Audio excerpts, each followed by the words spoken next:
পারুল, এবার তুমি ঘরে যাও। তোমাকে ছেড়ে ঘরে যেতে আমার মন চায় না।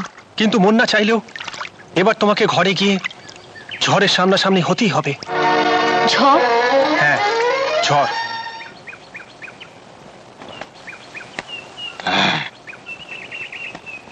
শিমুল, পারুল,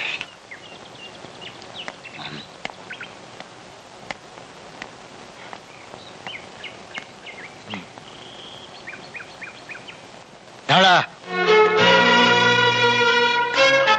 কোথায় গিয়েছিলি? শিমুলের কাছে। কেন?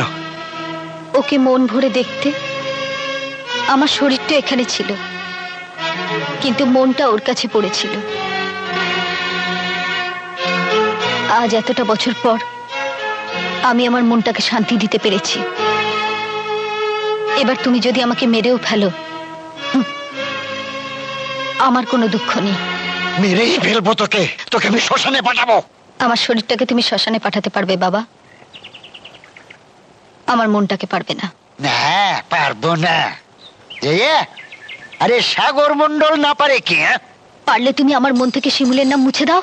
তোর মনটাকে আমি টুকরো টুকরো করে ফেলবো। আমার ভেতরের কোনো কিছুই তুমি খুঁজে পাবে না বাবা, কারণ আমার সমস্ত কিছু শিমুলের কাছে। তাই?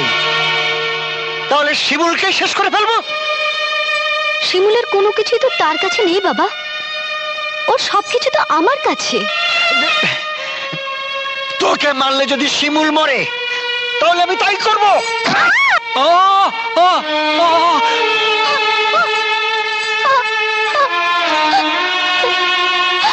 কি রক্ত! কি হয়েছে? কি হয়েছে বাবা? রক্ত! রক্ত কোথায়? ও তুমি দেখতে পাবে না মা, আমি দেখতে পাচ্ছি। যদি শিমুলের আমাকে একটু আসতে পারো বাবা, আমার শিমুল কষ্ট পাচ্ছে। কষ্ট পাচ্ছে? পারুল! কি হয়েছে শিমুল? কি হয়েছে বাবা? মা, মা গো, ওই মন্ডলের বাচ্চাটা আমার পারুলকে মেরে ফেলছে। মন্ডল, আজই তোর শেষ দিন।